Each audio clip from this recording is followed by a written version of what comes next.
হয়, ইতিমধ্যে exit pole প্ৰকাশ পালে আৰু এই এক্সিট পোল প্ৰকাশ পোৱাৰ পাছতেই আচলতে নৰ্থ ইষ্ট নাওৰ নলবাৰীৰ সাংবাদিক ভৱজিৎ বৰ্মনে তেওঁ নিৰ্বাচনৰ পূৰ্বৰে পৰা তিনিটাকৈ সমষ্টি ভ্ৰমণ কৰিছিল, বিভিন্ন শ্ৰেণীৰ ৰাইজৰ সৈতে কথা বতৰা পাতিছিল, বিভিন্ন পৰ্যায়ৰ লোকৰ সৈতে কথা বতৰা পাতিছিল আৰু এই ক্ষেত্ৰত তেওঁ কেনেকুৱা কি দেখিলে ছবিখন আমি সৰ্বমুঠ তিনিটা সমষ্টিৰ বিষয়ে আলোচনা কৰিম। প্ৰথমটো সমষ্টি আমি টিহু, তাৰপিছত বৰক্ষেত্ৰী আৰু তাৰ পাছত আমি নলবাৰীৰ বিষয়ে তেওঁৰ পৰা আমি জানিবলৈ চেষ্টা কৰিম। হয় ভৱজিৎ বৰ্মন, মই প্ৰথমে আপোনাৰ ওচৰলৈ আহিছোঁ। টিহু সমষ্টিত আপুনি যিহেতু ঘূৰিছিল, আপুনি নিৰ্বাচনী প্ৰচাৰ দেখিছিল আৰু দুটা দলৰ মাজত ইতিমধ্যে ফাইট হ'ব বুলি আমি জানিব পাৰিছোঁ। মূল যুঁজখন হ'ব বিৰোধী শিবিৰ কংগ্ৰেছৰ প্ৰাৰ্থী বিশেষকৈ ৰাতুল পাটোৱাৰী আৰু বৰ্তমানৰ মন্ত্ৰী তথা বিজেপিৰ NDAৰ চন্দ্ৰমোহন পাটোৱাৰীৰ মাজত যিখন যুঁজ, মূল যুঁজখন হ'ব বুলি আমি জানিব পাৰিছোঁ। আপুনি কি দেখিলে, কাৰ ফালে বতাহ আৰু যি এক্সিট পোল সেইমতে সঁচা হ'বনে নে আপুনি কি দেখিলে ছবিখন, সমগ্ৰ বিষয়টো আপুনি কি ক'ব? প্ৰথমে আপোনাৰ পৰা আমি টিহু সমষ্টিৰ বিষয়ে জানিবলৈ বিচাৰিছোঁ। হয় হয় হয় কল্পজ্যোতি, যদি মই প্ৰথমতে আপুনি কোৱাৰ দৰে টিহু সমষ্টিৰ ফলাফল সম্পৰ্কে ক'ব বিচাৰো, তেনেহলে টিহু সমষ্টিটো এতিয়া কাৰ দখলত যাব এতিয়ালৈকে নিশ্চিতভাৱে ক'ব পৰা অৱস্থাত নাই। যদি আপুনি মোক সোধাৰ দৰে যদি ক'ব পাৰো, টিহু সমষ্টিত যুৱ প্ৰাৰ্থী ৰাতুল পাটোৱাৰী, বিৰোধী ঐক্য মঞ্চৰ আনহাতে বিজেপি মিত্ৰ দলৰ প্ৰাৰ্থী হৈছে এই সময়ত প্ৰভাৱশালী মন্ত্ৰী চন্দ্ৰমোহন পাটোৱাৰী। টিহু সমষ্টিটো যদি চাবলৈ যায়, আপুনি হয়তো গম পাব যে টিহু সমষ্টিটোত ৰাতুল পাটোৱাৰীয়ে যেতিয়া সমষ্টি পুনৰ নিৰ্ধাৰণ হ'ব বুলি কৈছিলে, কৰা হ'ব বুলি খবৰ ওলাইছিলে, তেতিয়াৰে পৰা টিহু সমষ্টিত কিন্তু ৰাতুল পাটোৱাৰীয়ে সক্ৰিয়ভাৱে সভা হওক, বিবাহ হওক, যিকোনো অনুষ্ঠান, ধৰ্মীয় অনুষ্ঠান, সামাজিক অনুষ্ঠান সকলোতে তেওঁ এক্টিভভাৱে লাগি থকা পৰিলক্ষিত হৈছিলে। আনহাতে যদি চাবলৈ যোৱা হয়, চন্দ্ৰমোহন পাটোৱাৰীয়ে কিন্তু নিৰ্বাচনৰ আগলৈকে তাত কোনো ধৰণৰ প্ৰভাৱ দেখিব পোৱা নাছিলে বুলি আমাক তাৰ কিছুমান ৰাইজে মতামত দাঙি ধৰিছিলে। আৰু এই সংক্ৰান্তত যদি ক'বলৈ যায়, টিহু সমষ্টিত প্ৰথম কথা যুৱ প্ৰাৰ্থীক এইবাৰ অগ্ৰাধিকাৰ দিয়াও পৰিলক্ষিত হৈছে। ৰাতুল পাটোৱাৰী যুৱ প্ৰাৰ্থী, এই ৰাতুল পাটোৱাৰীৰ সমৰ্থনত এচাম যুৱ সমৰ্থক এইবাৰ ওলাই অহা দেখা পোৱা গৈছে। আনহাতে যদি আপুনি চাব যায়, ধৰ্মপুৰ সমষ্টিত যেতিয়া চন্দ্ৰমোহন পাটোৱাৰীয়ে মন্ত্ৰী হৈছিলে, তেখেতে কেইবাবাৰো ধৰ্মপুৰ সমষ্টিক প্ৰতিনিধিত্ব কৰিছিল, তেতিয়াও কিন্তু চন্দ্ৰমোহন পাটোৱাৰীৰ ওপৰত ৰাইজৰ হাততে এটাই অভিযোগ আছিল যে ধৰ্মপুৰ সমষ্টিত চন্দ্ৰমোহন পাটোৱাৰীয়ে নিৰ্বাচনৰ সময়তহে ভুমুকি মাৰে, আন যদি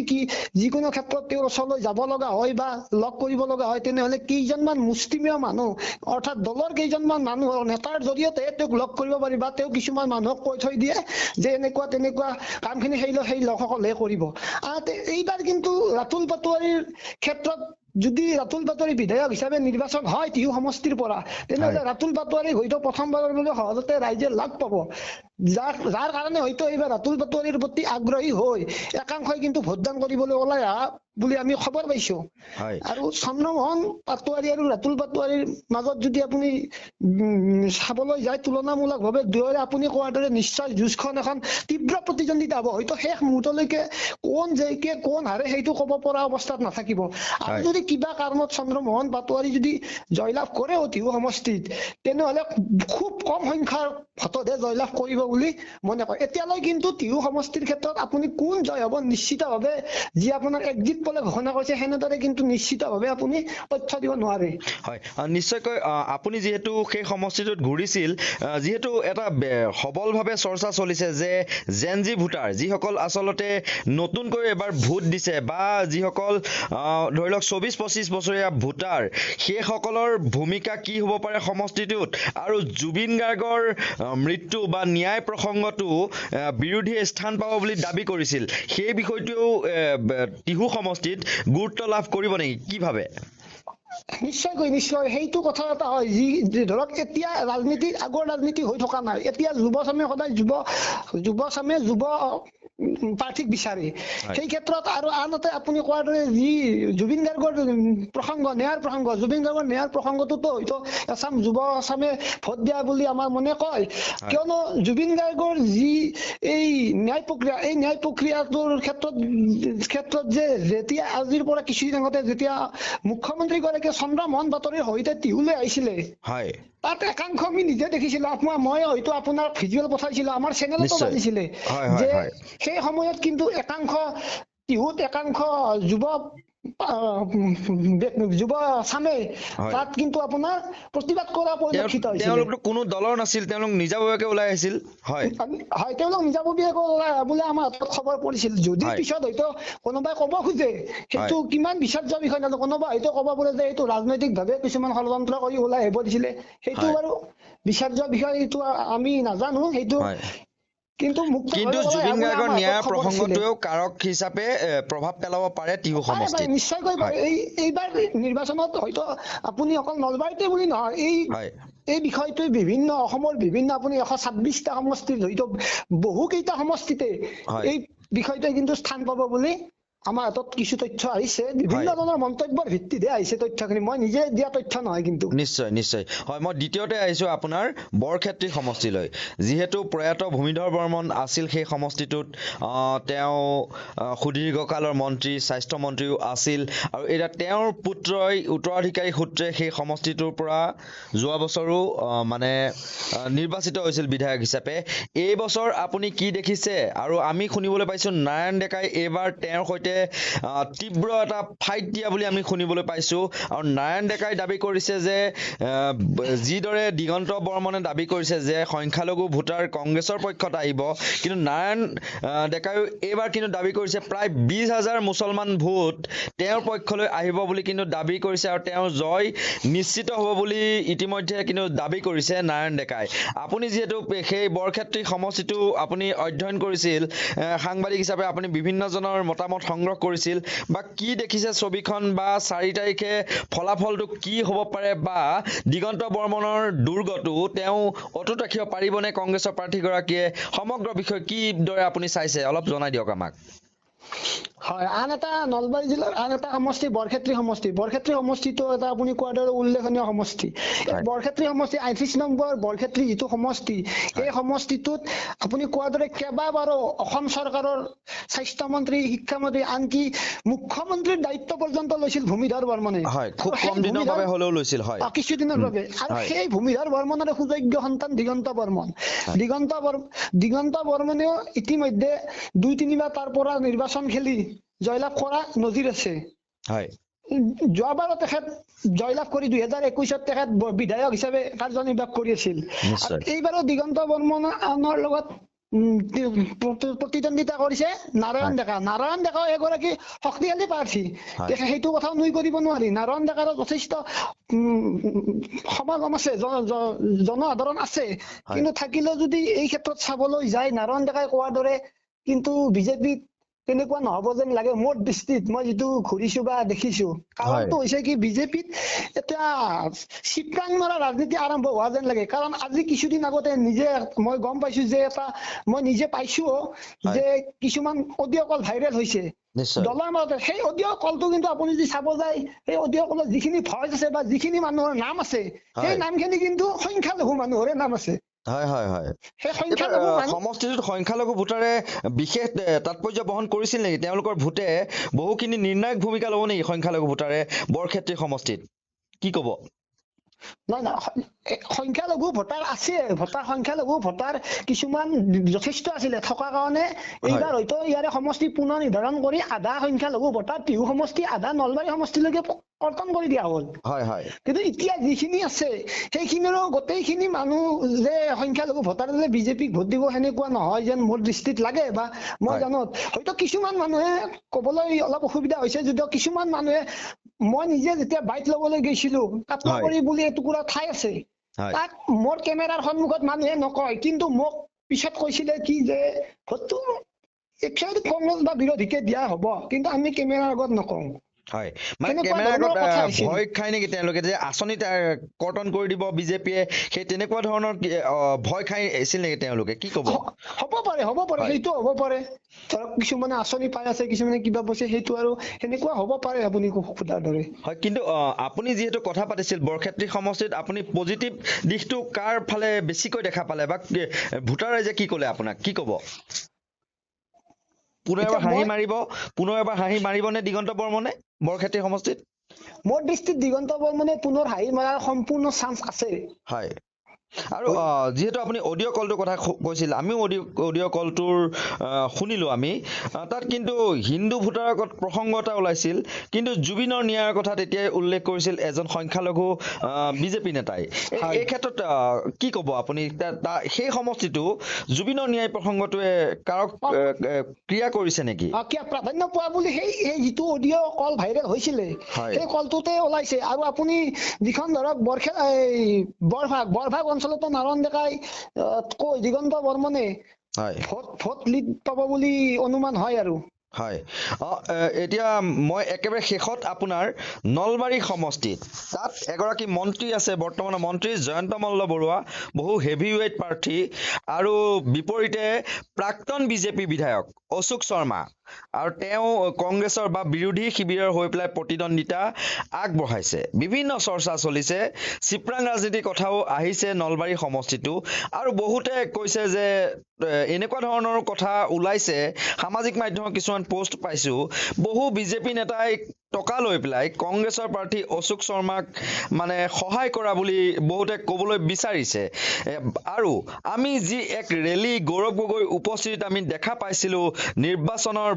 ভোট গ্ৰহণৰ ঠিক ৩-৪ দিন পূৰ্বে কিছুমান ফটো বিশেষকৈ আৰু কিছুমান ভিজুৱেল ভাইৰেল হৈছিল য'ত মানে হাজাৰ হাজাৰ লোকৰ সমাগম আমি দেখা পাইছিলোঁ সেই ফটো বা ভিডিঅ'বোৰত কংগ্ৰেছৰ ৰেলী অশোক শৰ্মাৰ হৈ পেলাই যি ৰেলী হৈছিল নলবাৰী সদৰত এই সন্দৰ্ভত কেনেকুৱা কি আচলতে এইবাৰ আপুনি ছবিখন কি দেখা পালে নলবাৰী সমষ্টিটোত অটুট থাকিবনে জয়ন্ত মল্ল বৰুৱাই নে অশোক শৰ্মা পুনৰ এবাৰ বিধায়ক হ'ব কি ক'ব নলবাৰী সমষ্টিৰ ক্ষেত্ৰত ঠিক তেনেকুৱাই হ'ব নলবাৰী সমষ্টিও বৰ্তমানলৈকে সঠিক ৰিজাল্ট এটা দিব পৰা অৱস্থাত নাই যদিও জয়ন্ত মল্ল বৰুৱাই শক্তিশালী মন্ত্ৰী বা তেখেতে চহৰ অঞ্চলত যথেষ্ট কাম কৰিছে তেখেত কৰ্মদক্ষ মন্ত্ৰী তেখেতৰ নলবাৰী চহৰ অঞ্চলৰ মানুহখিনিৰ মাজত বেছ জনপ্ৰিয়তা আছে কিন্তু ইয়াৰ মাজতে কিছুমান অভিযোগ শুনা পাইছো আমি যে নলবাৰীৰ গাঁও অঞ্চলত বিভিন্ন ৰাস্তা ঘাট এতিয়াও কিন্তু একো কাম হোৱা নাই যিকোনো উন্নয়নৰ ক্ষেত্ৰত এতিয়াও বহুত পিছ পৰি আছে আৰু আনহাতে আপুনি কোৱাতে যি গৌৰৱ গগৈৰ নেতৃত্বত যি এটা বৃহৎ ৰেলী ওলাইছিল সেই ৰেলীটোত মই নিজেও প্ৰত্যক্ষদৰ্শী আছিলো মই নিজেও ভিজুৱেল সংগ্ৰহ কৰিছিলো সিদিনা যথেষ্ট মানুহ সমাগম হৈছিলে কিন্তু সেই মানুহখিনি যদি সঁচাকে যদি অশোক শৰ্মাৰ সপক্ষে যদি ভোটদান কৰে তেনেহলে জয়ন্ত মল্ল বৰুৱাৰো কিন্তু যে তাত জয়লাভ কৰাত পূৰ্ণ টান হৈ পৰিব সেইটো কিন্তু ক'ব লাগিব হয় নিশ্চয়কৈ আৰু এটা প্ৰসংগ গৰু চুৰৰ প্ৰসংগটো কিন্তু বহুত বহুলভাৱে চৰ্চা লাভ কৰিছিল আৰু লগতে জল জীৱন আঁচনিৰ যিসকল ঠিকাদাৰ তেওঁলোকেও পইচা নোপোৱা বা জল জীৱন আঁচনি যিহেতু তেওঁ মন্ত্ৰী সেইটো বিভাগৰ সবল ৰূপে ৰূপায়ণ নোহোৱাৰো কিন্তু অভিযোগ উত্থাপন হৈছিল নিজৰ সমষ্টি নলবাৰী সমষ্টিটোতেই আৰু এটা কথা যে নলবাৰী চহৰখনৰ মাজত কৃত্ৰিম বানৰ এটা প্ৰভাৱ এইবিলাক কাৰকে কিছু পৰিমাণে হলেও প্ৰভাৱ পেলাব পাৰে নেকি কি ভাবে আপুনি নিশ্চয়কৈ পাৰে সেইবিলাক যিবিলাক আপুনি মোক প্ৰশ্ন উত্থাপন কৰিছে এইখিনি বস্তু কিন্তু বহুত বিশেষ দিন আগৰ নহয় বহু বছৰ আগৰ ঘটনা নহয় নিশ্চয় এই টপিকটো সেইবিলাক কাৰকে হয়তো এই সমাগত যি নিৰ্বাচন গ'ল এই নিৰ্বাচনত হয়তো বিধানসভা নিৰ্বাচনত তাৰ প্ৰভাৱ পেলাব পৰাৰ এটা পূৰ্ণ সম্ভাৱনা আছে কিন্তু বিৰোধীয়ে সেই বিষয়বিলাক জনসাধাৰণৰ ওচৰলৈ নিব পাৰিছিল নে যিবিলাক বিষয় আলোচনা হৈছিল গৰু চুৰৰ প্ৰসংগই হওক বা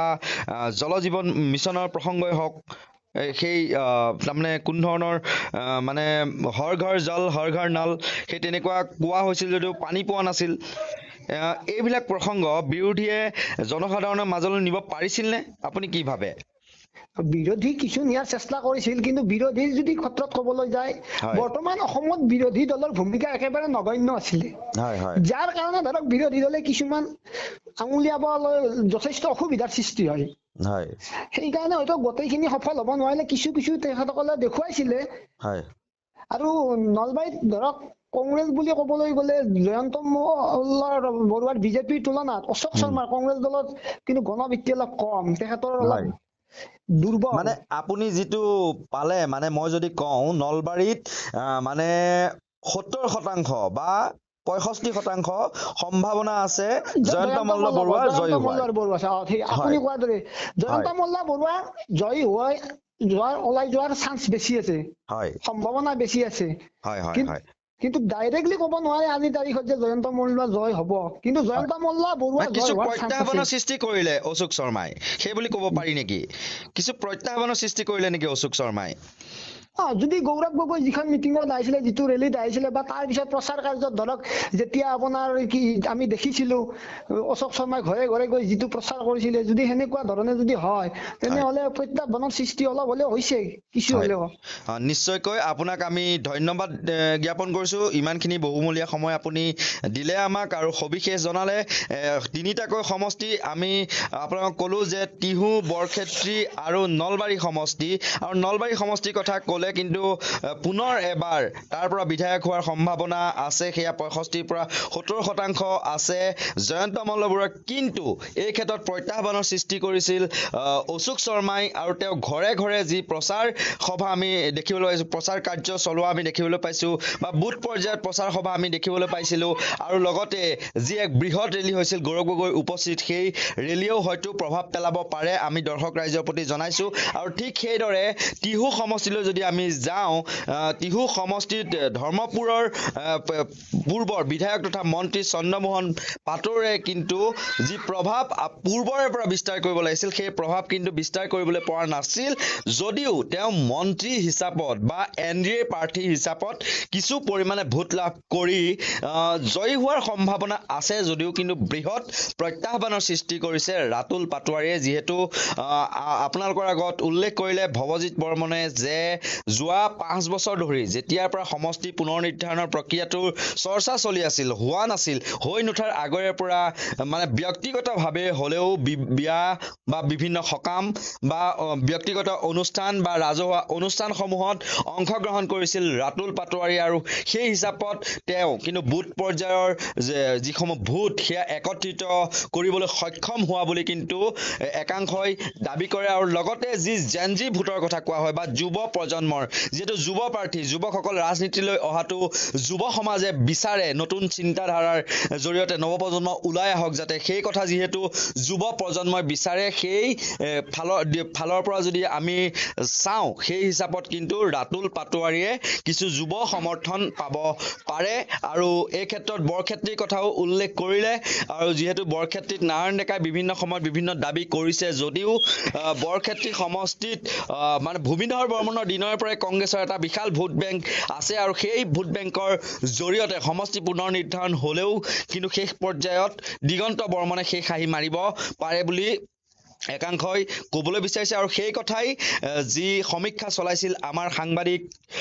ভৱজিৎ বৰ্মনে, তেওঁৰ সমীক্ষাত সেই কথাই পোহৰলৈ আহিছে। বাৰু যি নহওক, সমীক্ষা আমি এতিয়া কোনে কাক ভোট দিলে সেয়াটো আমি ওচৰৰ পৰা চোৱা নাই, কিন্তু এয়া পূৰ্বানুমান বুলি আমি ক'ব পাৰোঁ, আৰু অহা 4 মে'ৰ দিনাখন সমগ্ৰ ছবিখন পোহৰলৈ আহিব। ভৱজিৎ বৰ্মন, পুনৰ আপোনাক ধন্যবাদ জ্ঞাপন কৰিলোঁ। ধন্যবাদ। হয়।